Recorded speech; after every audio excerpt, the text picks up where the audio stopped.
Vreau să fac un sticker mare pentru un deck de skate. Asta o să fie interesant. Da, skate-ul e nou. S-ar putea să nu reziste la grind-uri și chestii de genul ăsta, dar o să arate mai bine.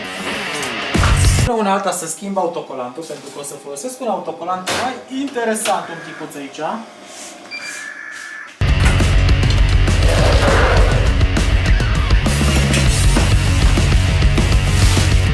Avem aici o rolă fresh.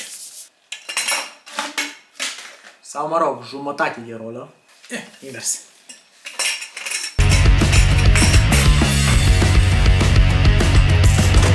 Și asta mi-e fișierul de print. Asta e designul, ăsta să fie stickerul și am mai avut spațiul ăsta liber pe care l-am umplut cu stickere pentru sera. Că, de ce nu? Era ori aia, ori aruncam bucata aia. Așa și îi dăm print. O singură bucată, dă-i toti. Bun, și acum o să se printeze un dita sticker. No, bun, și eu cam gătat. Acum, mă rog, mai trebuie să-l evacuez afară. Acum trebuie să-l lăsăm la uscat. Trebuie să lăsăm la uscat cam 24 de ore. No.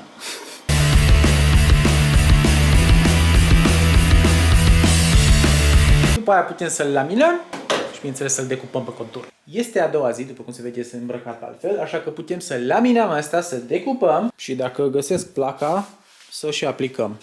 Aici, așa, bun. Pe asta. Hai să-l laminăm asta.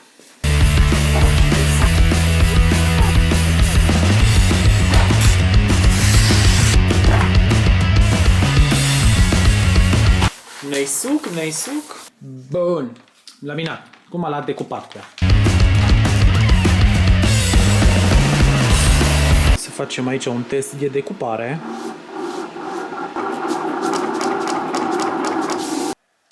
Perfect. Și acum el își face damblaua.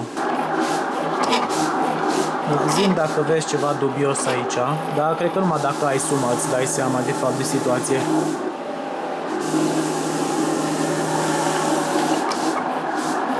Bun, mi-a decupat asta. Acum așteptăm să decupeze și stickerele aia micuțe. Bun, asta au gătat. Așa. Luăm de aici. Bun, și acum o să punem unde trebuie. Adică stickerul ăsta pe placa asta. Era o fază să fi fost placa mai mare decât stickerul acum.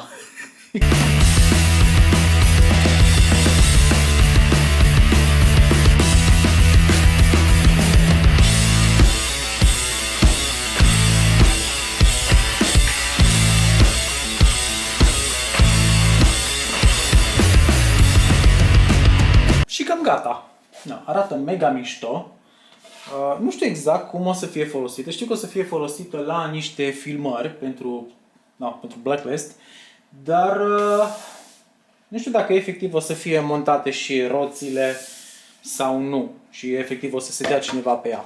Asta chiar nu știu sincer. Să fie doar genul ăsta de accesoriu. Habar n-am exact cum. Și dacă vă interesează, o să vă arăt și vouă. Primul skateboard branduit de noi. Sper că e bine.